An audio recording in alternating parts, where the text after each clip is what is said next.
चलो, क्या हाल है? स्टार्ट करते हैं।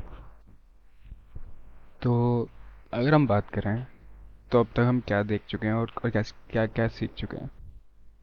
तो स्टार्ट हुआ था हमारा एआई, एमएल और न्यूरल नेटवर्क के डिफरेंस है। उसके बाद हमने देखा था कि टेंसर फ्लो क्या होता है और उसको हम यूज़ कैसे कर सकते हैं। उसके बाद थर्ड मॉड्यूल में हमने देखा था कि हमारी जो कोर लैंग्वेजेस होती हैं या फिर जो हमारी कोर एल्गोरिथम्स होती हैं जो हमारी टेंसर फ्लो में यूज़ होती हैं उनको। अब स्टार्ट होने वाला है हमारा न्यूरल नेटवर्क। न्यूरल नेटवर्क एक बहुत ही कॉम्प्लेक्स और इंटरेस्टिंग टॉपिक है। तो इसको समझाना थोड़ा सा हार्ड है, मतलब बहुत कॉम्प्लेक्सिटी आ जाती है। तो एक एक करके इंट्रोड्यूस करूँगा मैं सब चीज़ें, स्टार्टिंग से बेसिक से लेते हुए कॉम्प्लेक्सिटी तक। तो इस पे हम क्या क्या देखेंगे। सबसे पहला हमारा कि जो भी हमारा एक न्यूरल नेटवर्क होता है वो काम कैसे करता है और उसके पीछे की मैथ क्या होती है जिससे वो वर्क करता है। दूसरा टॉपिक होगा हमारा ग्रेडियंट डिसेंट और बैक प्रोपोगेशन। तीसरा होगा हम देखेंगे कि हमारा जो न्यूरल नेटवर्क होता है उसमें कोई इन्फॉर्मेशन कैसे पास होती है या फिर कोई इन्फॉर्मेशन फ्लो कैसे होती है। और लास्ट हम एक एग्जांपल लेने वाले हैं, एक आर्टिकल ऑफ क्लोथिंग का, जिसमें क्या होता है हमारे पास एक पूरा डेटा सेट होगा जिसमें हमारे पास डिफरेंट टाइप की इमेजेस होंगी क्लोथ्स की। हम एक ऐसा मॉडल बनाएंगे जो हमारे लिए डिफरेंट टाइप के क्लोथ्स को प्रिडिक्ट करेगा। जैसे कि अगर हमें टी शर्ट चाहिए तो हमें टी शर्ट की इमेज निकाल कर देगा वो।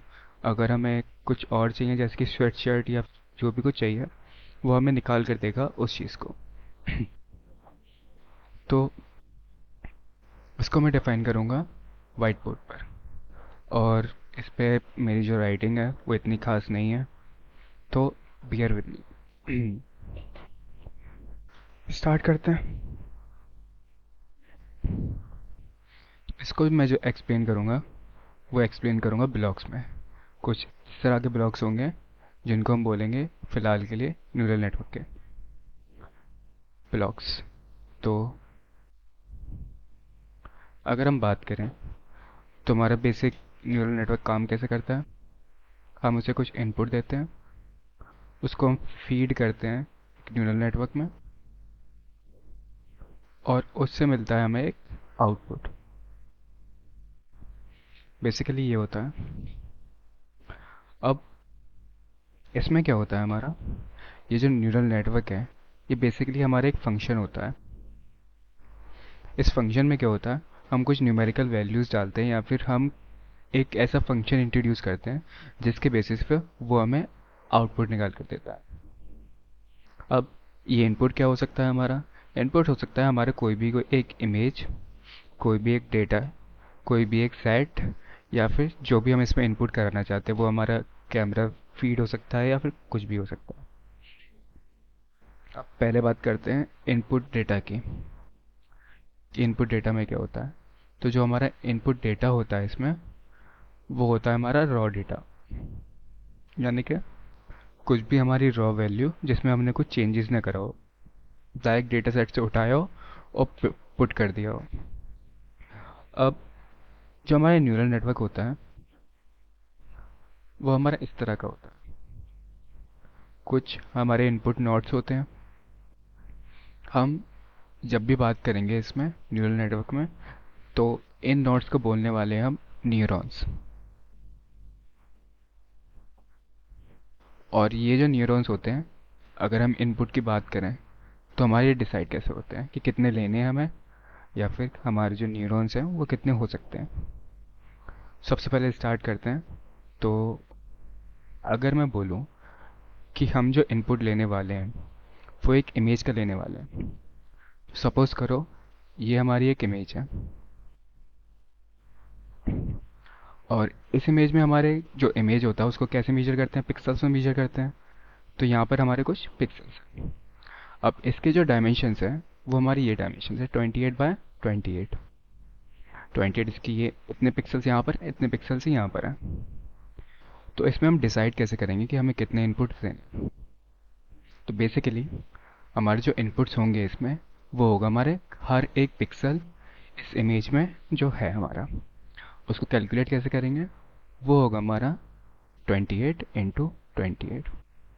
तभी तो निकलेगा हमारा। अगर हम बात करते हैं किसी स्क्वायर की या फिर किसी भी चीज़ की, अगर हम रेक्टेंगल की भी बात करते हैं, तो उसमें अगर हमें पूरा एरिया निकालना है एक पिक्सल से लेते हुए, तो उसको क्या करेंगे, सिंपल हम एरिया निकाल देंगे उसका, लेंथ इंटू ब्रेथ। तो वही हमने यहाँ पर करा है।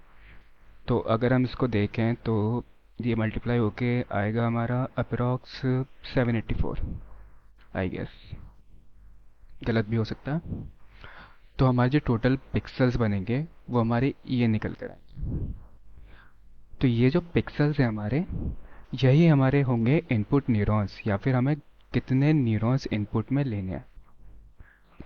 धीरे धीरे समझते जाओ, समझते आते जाएगा कि इन न्यूरॉन्स का क्या मतलब है, एक पिक्सल्स का क्या मतलब है, और हर चीज़ का क्या मतलब है। स्टार्टिंग में थोड़ा सा कन्फ्यूजन लगेगा या फिर थोड़ा हार्ड हो सकता है समझने में, लेकिन बेसिकली यही है।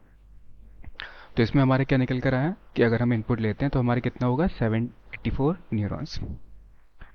अब जितना हमारा आइटम होता है, जैसे कि अगर हमारी इस एक इमेज की बात करें, तो इस एक इमेज में कितना हमारा आ रहा है, 784। लेकिन हमारा जो पूरा डेटा सेट होगा उसमें ऐसा तो है नहीं कि हमारी खाली एक इमेज यूज़ करने वाले हैं, उसमें तो बहुत सारी इमेजेस हो सकती हैं, लाइक 10,000, या फिर बहुत सारी इमेज हो सकती है हमारी ट्रेन के डेटा के अकॉर्डिंग। उसमें क्या होगा, जितनी हमारी इमेजेस होंगी उतनी ही हमारे न्यूरॉन्स बनने वाले हैं, यानी कि depending on the number of items we will need the number of neurons. Like if number is 0 or number is 4, then we will need 4. If the number is 1, then we will need 1 neuron. It could be 1000 or it could be less than 1000 depending on the numbers. तो input तो हमें समझ में आ गया होगा कि किस तरह से लेते हैं। अब बढ़ते हैं आउटपुट की तरफ। तो ये तो था हमारे इनपुट, जो भी हमें एक इनपुट देना है। अब बात करते हैं आउटपुट की। तो ये है हमारा एक आउटपुट जो हमें चाहिए। अब ये आउटपुट क्या हो सकता है, ये आउटपुट हमारा कुछ भी हो सकता है जो हमें एक डेटा चाहिए। जैसे कि आउटपुट क्या होगा, जो भी हमें एक वैल्यू चाहिए। तो अगर हम बात करते हैं किसी इमेज की, या फिर हम सपोज करो लेते हैं कि हमें दो क्लास को प्रेडिक्ट करना है। एक इमेज के लिए हम दो क्लास ले रहे हैं। वो क्लास क्या हो सकती है हमारी, एक ज़ीरो हो सकती है, एक वन हो सकती है।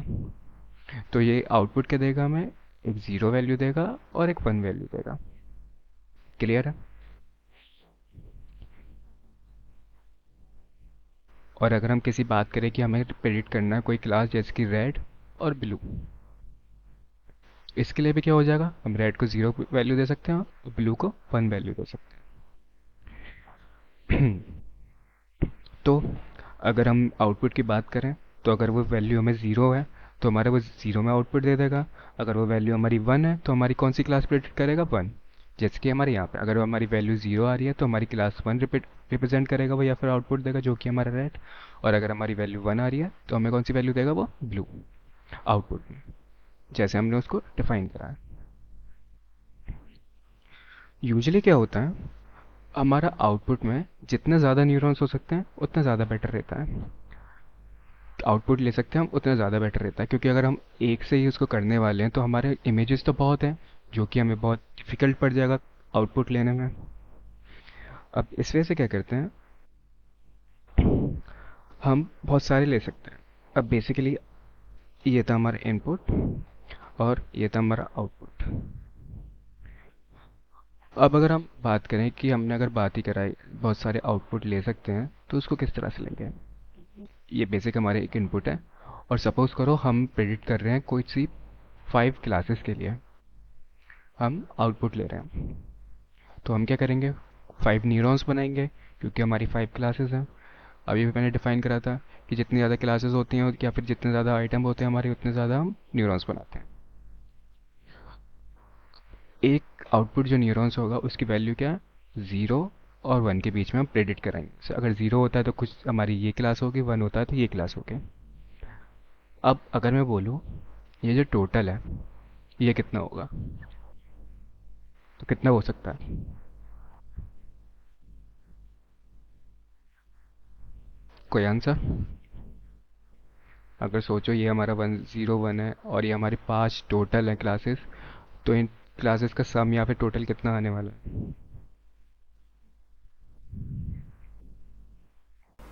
ये जो आने वाला है मेरे अकॉर्डिंग वो आने वाला है प्रोबेबिलिटी ऑफ डिस्ट्रीब्यूशन की तरफ से निकाल दे।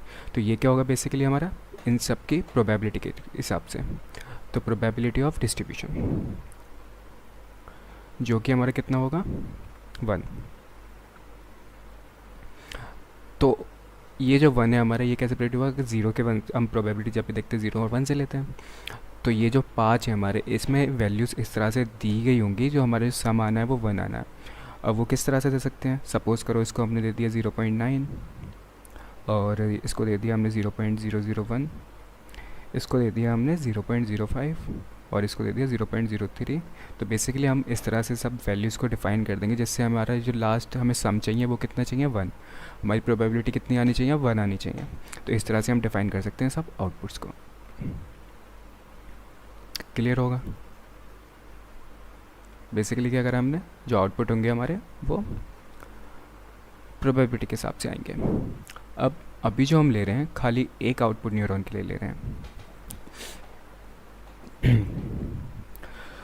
तो हमारी ये जो लेयर्स हैं कौन सी लेयर्स हैं? इनपुट लेयर और आउटपुट लेयर। इनके बीच में होती है हमारी हिडन लेयर्स कुछ इस तरह से।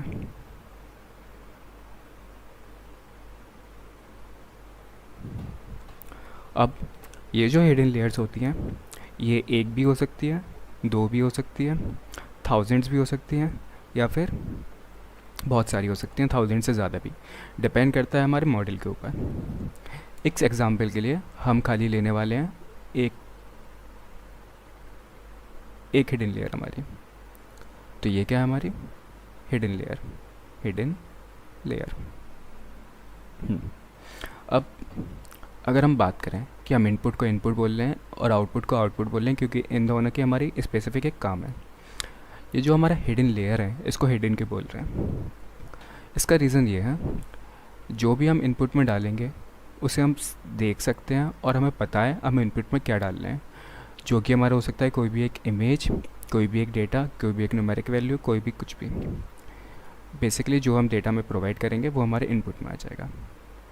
हम आउटपुट में देख सकते हैं हमें क्या मिल रहा है। आउटपुट में क्या हो सकता है, कोई भी एक 0 से 1 से लेकर वैल्यू, कोई भी एक हमारी क्लास वैल्यू, कोई भी हम ग्राफ जो हमारे रिप्रेजेंट कराने वाले हैं, तो हम इसे भी और ऑब्ज़र्व कर सकते हैं। लेकिन हमारी जो काम हमारा हिडन लेयर में हो रहा है वो हम ना ही देख सकते हैं और ना ही प्रेडिक्ट कर सकते कि इसमें बेसिकली हो क्या रहा है। हमें कोई आइडिया ही नहीं होता बेसिकली कि इसमें काम क्या हो रहा है या फिर हम इसको ट्यूक कैसे कर सकते हैं, ये हमें नॉलेज नहीं होती है इसमें। तो हमें इनपुट का पता होता है और उसका पता होता है आउटपुट का, लेकिन हमें कुछ आइडिया नहीं होता कि हिडन लेयर के बारे में, कि हिडन लेयर में चल क्या रहा है। अब अगर हम बात करें ये कनेक्ट कैसे होते हैं आपस में, तो इनपुट से कुछ डेटा आएगा तीनों न्यूरॉन नोड्स में। इसका नेटवर्क कैसे बनेगा? तो ये जो हमारे नोड्स हैं ये किस तरह से कनेक्ट होंगे हिडन लेयर से? ये हमारे इस तरह से भी कनेक्ट हो सकते हैं, ये हमारा इस तरह से भी कनेक्ट हो सकता है।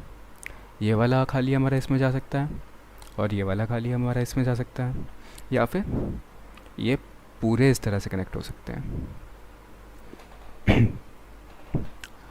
अब ये क्या बना है हमारा, एक डेंसली कनेक्टेड नेटवर्क।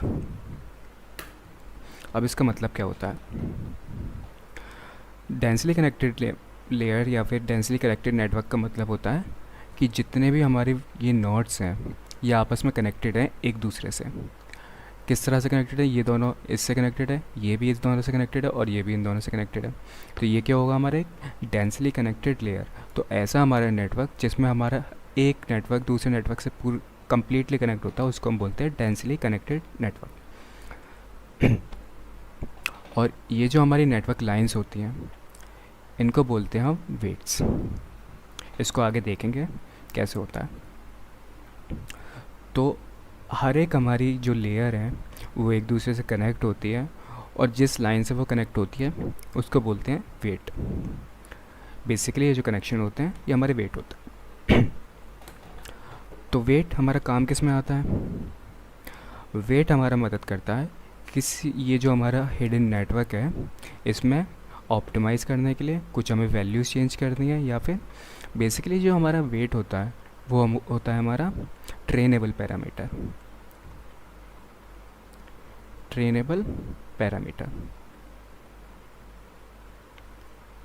ये एक हमारा ऐसा पैरामीटर होता है जिसको चेंज करके हम आउटपुट अपना ले सकते हैं कुछ और। हम इनपुट में कुछ चेंज नहीं कर सकते हैं, हम आउटपुट में कुछ चेंज नहीं कर सकते हैं, ना ही हम इस न्यूरॉन में कुछ चेंज कर सकते हैं या फिर इस हिडन लेयर में कुछ चेंज कर सकते हैं। हम जो चेंज कर सकते हैं वो इस वेट में चेंज कर सकते हैं। और ये वेट क्या होता है? कोई भी एक हमारी न्यूमेरिकल वैल्यू, ये 1 भी हो सकता है, ये 2 भी हो सकता है, कोई भी एक हमारी बेसिकली एक न्यूमेरिकल वैल्यू हो सकती है जिसको चेंज करके हम अपने हिडन लेयर में ट्रिक्स कर सकते हैं और जो हम बेस्ट रिजल्ट चाहिए उसको ले सकते हैं। तो इतना तो हो गया हमारा हिडन लेयर का। इसको और बेटर से ड्रा कर देता हूँ मैं। ये इससे कनेक्टेड, ये इससे कनेक्टेड, ये इधर, ये इधर, ये हमारा डेंसली कनेक्टेड हो गया। और इसमें मैं W लिख रहा हूँ वेट के लिए। अब इधर क्या होता है? एक और टर्म होता है हमारा बायस। बायस क्या होता है? बायस जो होता है हमारे एक एक्सटर्नल नोड होता है जो हमारे हिडन लेयर में कनेक्ट होता है। अब ये बायस होता क्या है या फिर बायस का काम क्या होता है? बेसिकली बायस जो होता है हमारा वो पिछले लेयर से नेक्स्ट लेयर में कनेक्ट होता है या फिर इनके बीच में कनेक्ट होता है। अब ये जो बायस होता है हमारा ये कुछ इनपुट नहीं लेता है बेसिकली, ये हमारे एक एक्सटर्नल कांस्टेंट न्यूमेरिकल वैल्यूज़ होती है जिससे हम इस हिडन लेयर को और बेटर तरीके से ऑब्जर्व कर सकते हैं, ट्रेन कर सकते हैं या फिर ट्रैक कर सकते हैं। बेसिकली ये हमारा वेट की तरह ही होता है, दोनों के दोनों हमारे ट्रेनेबल पैरामीटर्स होते हैं, यानी कि ऐसे पैरामीटर्स जिनको हम चेंज करके या फिर इनकी वैल्यूज़ को चेंज करके अपने हिडन नेटवर्क को और बेटर बना सकते हैं। और ये जो बायस होते हैं इनका जो वेट की वैल्यू होती है वो हमेशा 1 होती है। ये जो वेट्स की वैल्यू है ये इधर कनेक्टेड है, इनकी वैल्यू कुछ भी हो सकती है हमारी न्यूमेरिकल वैल्यूज़ में, लेकिन ये जो हमारी नेटवर्क कनेक्शन की वैल्यू होती है ये हमारी 1 होती है हमेशा। और ये जो बायस होते हैं ये हमारे एक भी हो सकता है और ज़्यादा भी हो सकते हैं। लाइक अगर मैं यहाँ पर कनेक्ट करूँ हिडन लेयर से आउटपुट लेयर में, तो ये भी एक हमारा डेंसली कनेक्टेड है क्योंकि हर न्यूरॉन हमारा पिछली लेयर से आगे वाली लेयर में कम्प्लीटली कनेक्टेड है। तो ये भी हो गया हमारा डेंस और ये W है। अब क्या हो रहा है हमारा?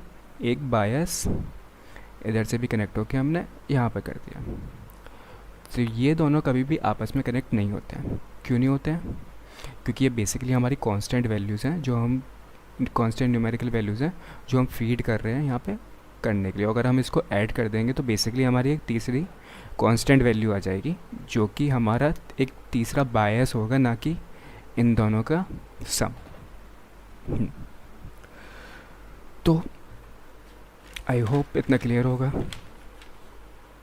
और अगर क्लियर भी नहीं है तो बस देखते रहो, थोड़ा एक बेसिक ओवरव्यू लेते रहो। जब हम कुछ बनाएंगे तो उसके हिसाब से समझ में आएगा अच्छी तरह से, लाइक कोई नेटवर्क या फिर हम जब प्रेडिक्ट करेंगे चीज़ों को। तो अगर हम बात करें कि हम कुछ प्रेडिक्ट करना चाहते हैं इसमें, तो वो कैसे हो सकता है? तो एक एग्ज़ाम्पल लेते हैं कि लाइक अगर हम बेसिक एक एग्ज़ाम्पल लेके हमारे न्यूरल नेटवर्क काम कैसे करता है या फिर हम उसमें कुछ चीज़ प्रेडिक्ट कैसे कर सकते हैं।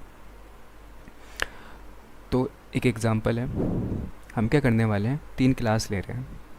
पहली क्लास है हमारी x, दूसरी क्लास है हमारी y, तीसरी क्लास है हमारी z। हम इसमें प्रेडिक्ट क्या करने वाले हैं? हम कुछ वैल्यूज़ को प्रेडिक्ट करना चाह रहे हैं। लाइक हम क्या प्रेडिक्ट करेंगे? एक रेड और एक ब्लू। हमें बेसिकली क्या चेक करना है कि इन क्लासेस में कौन सी वैल्यू रेड है और कौन सी वैल्यू ब्लू है। अब ये क्या हमारे क्लासेस हैं, क्लासेस को हम कैसे प्रेडिक्ट करते हैं, 0 और 1 में, यानी कि बेसिक हमारी प्रोबेबिलिटी में। लाइक 0 आया तो हमारा रेड होगा, अगर हमें आउटपुट 1 मिला है तो हमारा वैल्यू क्या होगी, ब्लू। अब इसका हम बनाते हैं एक न्यूरल नेटवर्क। तो हमारी इनपुट वैल्यूज़ क्या हैं, एक्स, वाई और जेड। ये हमारा एक्स है, ये हमारा वाई है और ये हमारा जेड।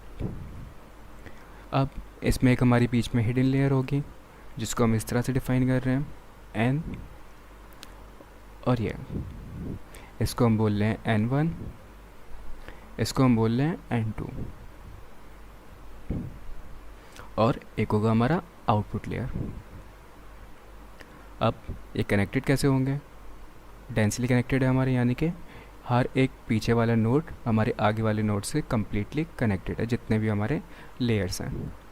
तो पीछे वाली लेयर के हर हमारा नोड पूरी तरह से कम्प्लीटली कनेक्टेड है। और इसके साथ साथ हम कुछ बायस भी दे रहे हैं इसमें। एक बायस हमारा यहाँ कनेक्ट है और एक बायस हमारा आउटपुट पे कनेक्ट है, इस तरह से।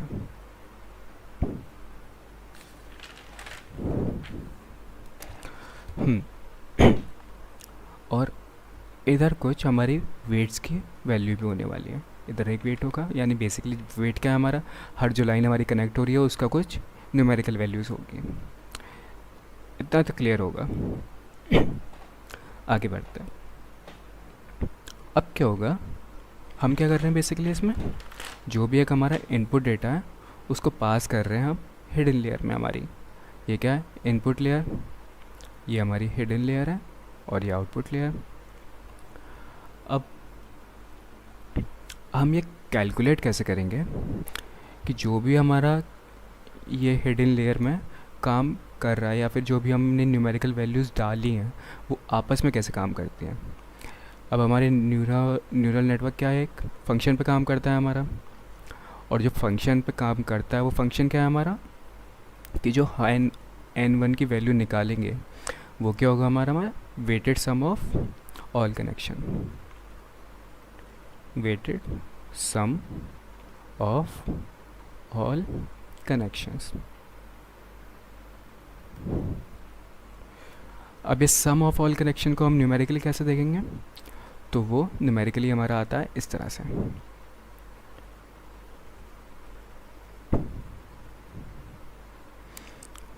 तो हमें क्या करना है, सम चाहिए। सम के लिए हम क्या यूज़ करते हैं, अगर तुमने मैथ पढ़ी होगी, ये सिंबल हमारा सम के लिए होता है। इसमें लिमिट्स क्या ले रहे हैं हम, i=0 से लेकर n तक। और इसमें क्या है हमारा, हम जो सम करने वाले हैं किस चीज़ से करने वाले हैं, सबसे पहले WI(xi) प्लस b। अब ये बहुत कॉम्प्लेक्स लग रहा होगा दिखने में, लेकिन इसको एक्सप्लेन करता हूँ इजीली। ये जो हमारा फंक्शन है WI(xi), ये क्या है, x से हमारी जितनी भी ये लाइन कनेक्ट हो रही हैं उनका वेटेड सम। अब वेट मैंने डिस्क्राइब करा था क्या होता है, वेट क्या होता है हमारा, एक न्यूमेरिकल वैल्यू जो भी होती है हमारी। लाइक सपोज़ करो यहाँ पे हमने कितने लिए, 0.3 और 0.7, तो वेटेड सम कितना हो जाएगा हमारा 1। इस WI की वैल्यू क्या आएगी हमारी 1, क्योंकि यहाँ पे इन दोनों को हम ऐड कर देंगे। XI क्या है हमारा, जो भी हम वैल्यू हमने यहाँ पर एक ली है वो हो जाएगी हमारी XI। लाइक सपोज़ करो अगर इधर 3 है तो XI कितना हो जाएगा हमारा 3। और B की बात करें तो B क्या है यहाँ पे, B है हमारा बायस। तो बायस की कोई भी एक कांस्टेंट वैल्यू हो सकती है, लाइक 2, लेकिन उसकी वेटेड सम है वो क्या होगा हमारा 1 हमेशा। तो इतना क्लियर होगा। अगर हम N2 की बात करें तो N2 से जितने कनेक्टेड है उनका सम टोटल, और उसके बाद जो भी उसकी बायस की वैल्यू है।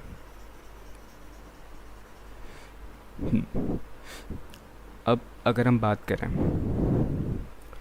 कि हम जो वैल्यूज़ दे रहे हैं वो क्या दे रहे हैं, कि हमारी x की भी वैल्यू 2 है, y की भी वैल्यू 2 है, और z की भी हमने जो इनपुट दिया वो वैल्यू क्या है हमारी 2 है। सपोज़ करा हमने ये। इसके बेसिस पे हमारे n1 की वैल्यू क्या आ सकती है?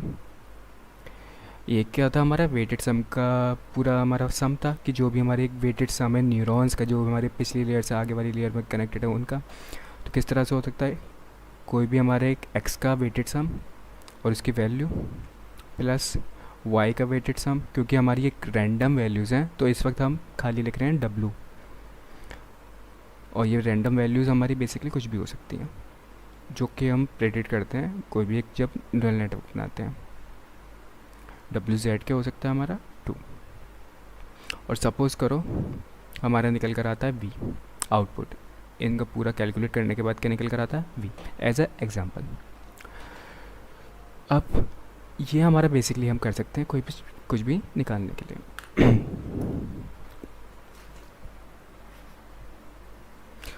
अब जो भी हमारी वैल्यू निकल कर आती है n1 की और n2 की, वो हम सेम रिपीट करने वाले हैं आउटपुट के लिए, यानी कि जो हमारा फॉर्मूला था वो हमारा सेम यूज़ होने वाला है आउटपुट के लिए। तो ये ऐसे काम करता है एक हमारा न्यूरल नेटवर्क। कैसे? कुछ इनपुट पहुँचाते हैं हम उसमें, ये कनेक्ट होता है फिर हमारा डेंसली। हर एक लाइन की हमारी कुछ वैल्यूज़ होती है, इसको हम वेट बोलते हैं। इनपुट की कुछ वैल्यूज़ होती हैं जो भी हम इनपुट करते हैं। एक हमारे न्यूरॉन्स होते हैं हिडन लेयर्स में जिनको हमें कैलकुलेट करना होता है, जिसका फॉर्मूला होता है हमारा sigma I is to zero and is to W I X I, दोनों का वेटेड सम प्लस बायस का सम। अब जब हम इसमें प्रेडिक्ट करते हैं तो हमारी कुछ वैल्यू निकल कर आ जाती है, लाइक इधर वी निकल कर आई है और इधर ए निकल कर आया है। तो हम जो हमने सेम प्रोसेस करा था इधर, वही सेम प्रोसेस करने वाले हैं इधर हमारी वेटेड सम निकालने के लिए, यानी कि n1 की जो वैल्यू निकली थी इधर उसको यूज़ करने वाले हैं, n2 की वैल्यू यूज़ करने वाले हैं, और उसका फिर हमारे पास आएगा एक आउटपुट जो कि होगा हमारा फाइनल वैल्यू, जो बताएगा अगर हमें 0 चाहिए या फिर a चाहिए। इतना क्लियर है? कोई दिक्कत, कोई ऐसी चीज़ जो समझ में नहीं आई हो अभी तक? कुछ भी हो अभी पूछें।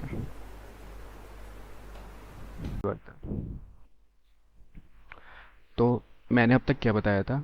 कुछ इनपुट लेयर होती है हमारी, कुछ हिडन लेयर्स होती हैं, और एक हमारा आउटपुट होता है जो कि हमारी कनेक्टेड होती हैं आपस में डेंसली, या फिर डिपेंड करता है हमारी डेंसली कनेक्टेड भी नहीं होती हैं।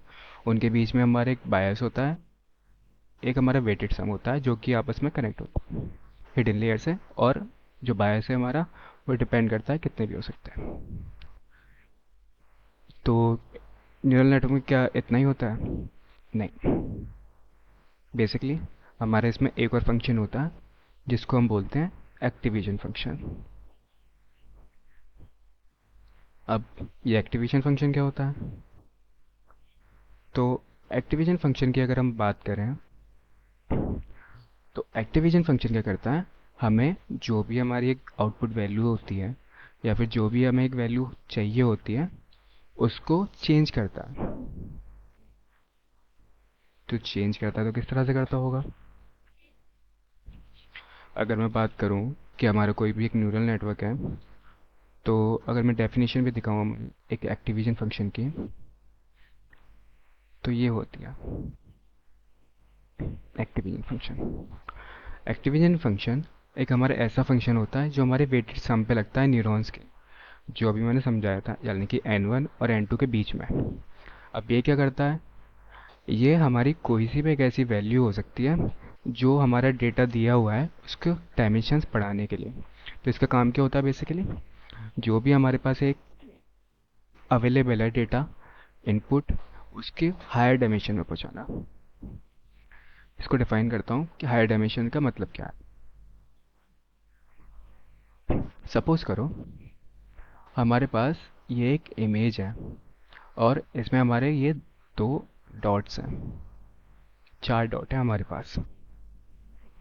अब इसमें हायर डायमेंशन का मतलब क्या है बेसिकली, कि ये जो अभी हम देख रहे हैं ये किस में देख रहे हैं, 2D में।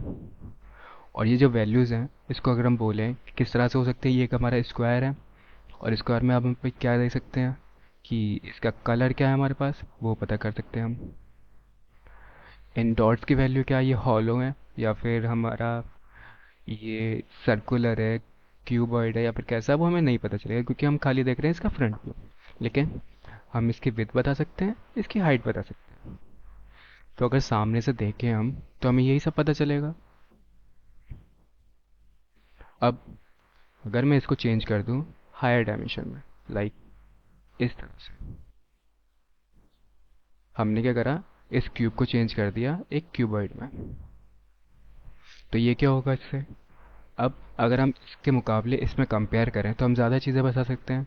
जैसे कि हमारा फ्रंट का कलर क्या है, हमारे इसका कलर क्या है, ये क्या कलर हो सकता है, हमारी विड्थ कितनी है, लेंथ कितनी है, हाइट कितनी है। और अगर हमारे यहाँ पे बात करें तो ये जो कॉर्नर्स हैं हमारे वर्टेसिक्स हैं, ये हमारे फिल्टेड हैं या फिर नहीं है।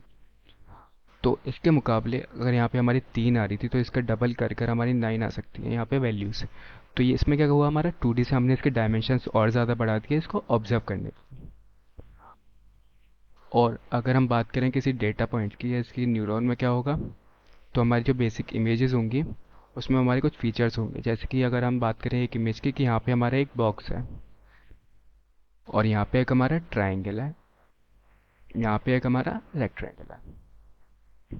और इसको अगर हम चेंज करते हैं हायर डायमेंशन में तो इसमें क्या होगा, ये जो हमारे ये सब है ये हमारे कुछ इस तरह से मूव हो जाएंगे। ये ऊपर जा सकता है, ये ट्राइंगल हमारा बाहर की साइड आ सकता है, और ये जो हमारे रेक्टेंगल है ये हमने और बाहर की साइड ले लिया। बेसिकली अगर इनके डायमेंशन बढ़ाती है जिससे क्या होगा, हम इसे और बेटर ऑब्जर्व कर पा रहे हैं। कि अगर हम खाली सामने से इसे ट्राइंगल को देख पा रहे थे तो हम क्या हो सकता है कि इसको आगे से ये जो ट्राइंगल है हमारा आगे चल के इस तरह से सिलेंड्रिकल में कन्वर्ट हो जाए, या फिर हमारे ये जो रेक्टेंगल है ये आगे चल के कुछ और कन्वर्ट हो जाए, हु नोस। इसीलिए हम क्या करते हैं, एक एक्टिविजन फंक्शन यूज़ करते हैं।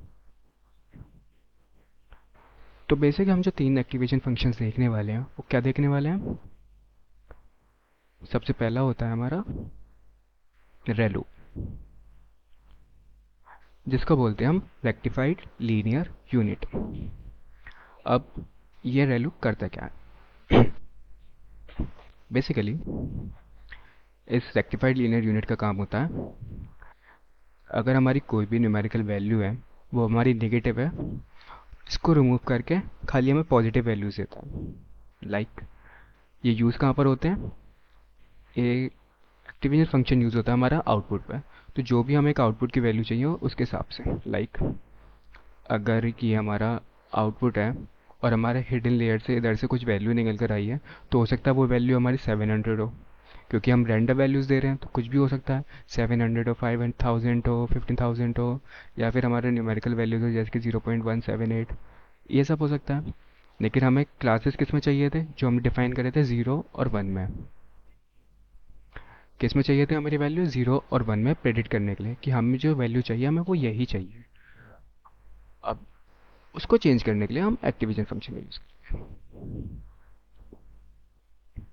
तो रेक्टिलिनियर क्या करता है, जो भी हमारी नेगेटिव वैल्यू है उसको ज़ीरो में कन्वर्ट करता है और खाली हमारे पास पॉजिटिव वैल्यू निकलता है। लाइक अगर यहाँ पे हमारी -1 और 1 वैल्यू है तो ये -1 को ज़ीरो में कन्वर्ट कर देगा और हमें 1 दे, और 1 को ऐसे ही रहने देगा। तो बेसिकली क्या हुआ, हमारा 0 और 1 के वैल्यू बीच में हमारी वैल्यू आ गई एक निकल कर। अब अगर हम बात करें टेन हाइपरबोलिक टेंजेंट की, इसमें क्या होता है, जो भी हम एक वैल्यू देते हैं वो हमारा स्क्विश हो जाता है, यानी हमारा चेंज हो जाता है -1 और 1 के बीच में। तो हमारी कुछ भी वैल्यूज़ हो सकती है, वो हमारे डिपेंड नहीं करता है।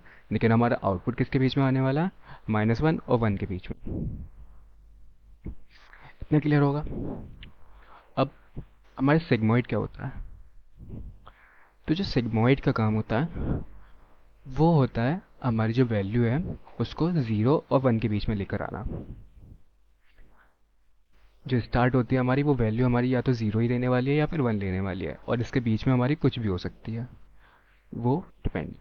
और अगर हम बात करें कि हमारा एक्टिविजन फंक्शन है वो लगेगा किस तरह से, तो वो इस तरह से लगेगा।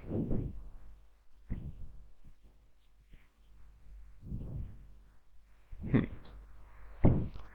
हमारा बेसिकली एक न्यूरल नेटवर्क का फंक्शन जो हमारा क्या होता है, sigma I is equals to 0 N W I weighted sum, और जो भी हमारा नॉट है उसका सन प्लस बी। इसके पीछे लगता है हमारा एक्टिवेशन फंक्शन।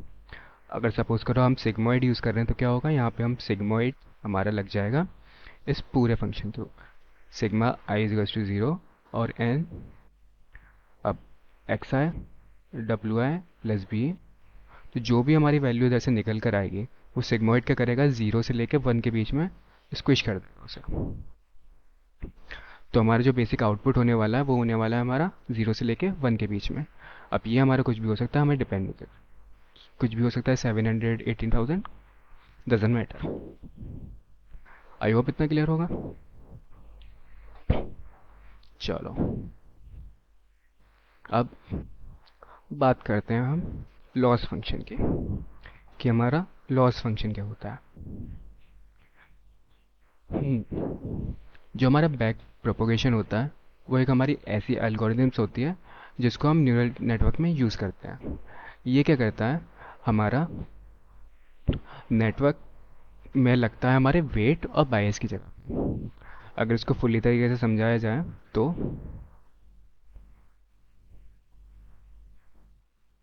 थोड़ा सा हैंड राइटिंग को देख लेना, हैंड राइटिंग बुरी है थोड़ी, वेल टॉपिक समझ आना चाहिए। तो ये है हमारी हिडन लेयर जिसमें हमारे टू नोड्स है, ये N1 है, ये N2 है, ये है हमारा आउटपुट। ठीक है, अब ये हमारा डेंसली कनेक्टेड है, यानी कि पिछले लेयर से आगे वाली लेयर में हमारे हर नेटवर्क एक दूसरे से कनेक्टेड है। इसमें कुछ हमारे वेट्स होंगे और हम एक बायस और कनेक्ट कर रहे हैं यहाँ से, ये। अब लॉस फंक्शन की बात करते हैं। सपोज करो हमारा ये यहाँ पे निकल कर आ रहा है वैल्यू, वो निकल कर आ रही है हमारी 0.7, क्योंकि ये रैंडम वैल्यूज़ होती हैं हमारी, वेट और बायस दोनों, कुछ भी निकल कर आ सकता है। तो वो निकल कर आया हमारा 0.7। हमें प्रेडिक्ट किसके बीच में करना था, रेड के बीच में और ब्लू के बीच में, जिसको हमने क्लास को लेबल किस तरह से करा था, 0 और 1 के बीच में। तो हमें जो प्रेडिक्ट कराना था वो प्रेडिक्ट कराना था ब्लू, कि हमारी जो वैल्यू है वो ब्लू आनी है, और ब्लू के लिए क्या चाहिए हमें, 1। और अगर हम इन दोनों को कंपेयर करें तो इसमें बहुत बड़ा डिफरेंस है, ये 0.7 वैल्यू दे रहा है हमारा और हमें वैल्यू क्या चाहिए, 1। तो यही बताता है हमारा लॉस फंक्शन। तो लॉस फंक्शन क्या बताता है हमारा, जो भी हमारा एक आउटपुट आया है और जो हमारा एक्सपेक्टेड आउटपुट था, इनके बीच में डिफरेंस कितना है हमारा। और ये डिफरेंस क्या बताता है हमारा, कि हमारा जो हमने न्यूरल नेटवर्क बनाया है ये कितना बढ़िया काम कर रहा है। लाइक अगर हमारा जो लॉस फंक्शन है वो हमारा बहुत कम आ रहा है तो हमारा न्यूरल नेटवर्क बहुत अच्छा है, लेकिन अगर जो हमारा लॉस फंक्शन है वो बहुत ज़्यादा आ रहा है तो हमारा न्यूरल नेटवर्क ये बहुत ख़राब है और इसमें हमें वैल्यूज़ को चेंज करने की ज़रूरत है। लाइक इन बायस में कुछ वैल्यूज़ चेंज करनी पड़ेगी, इस वेटेड में कुछ चेंज करना पड़ेगा, या फिर हम जो इनपुट है हमारा अच्छी तरह से हमारा प्रोसेस नहीं है। इन तीन फैक्टर्स पे हम चेंज कर सकते हैं और हमारे न्यूरल नेटवर्क में कुछ ट्वर्क्स कर सकते हैं जिसमें हमारा जो लॉस फंक्शन है वो कम से कम आए और हमारा न्यूरल नेटवर्क अच्छी तरह से काम करे। और यही करते हैं हम मशीन लर्निंग में। बेसिकली हमारा एक मेन ऑब्जेक्टिव क्या होता है, कि जितनी ज़्यादा एक्यूरेसी हो सकती है उतना ज़्यादा हमारा एक्सपेरिमेंट्स करते रहना, जिससे हमारी जो डिज़ायर्ड वैल्यू है वो आ जाए। क्लियर है इतना, कोई क्वेश्चन?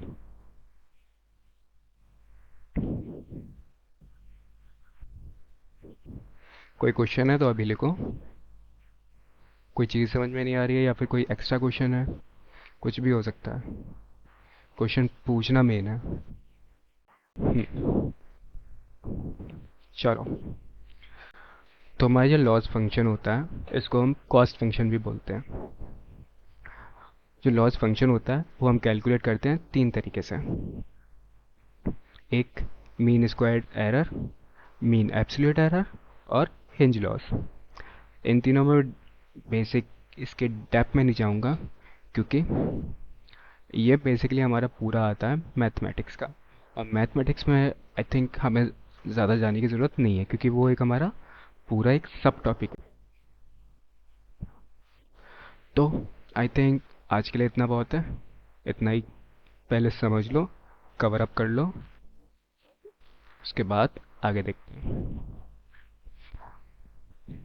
कल स्टार्ट होगा हमारा ग्रेडियंट डिसेंट।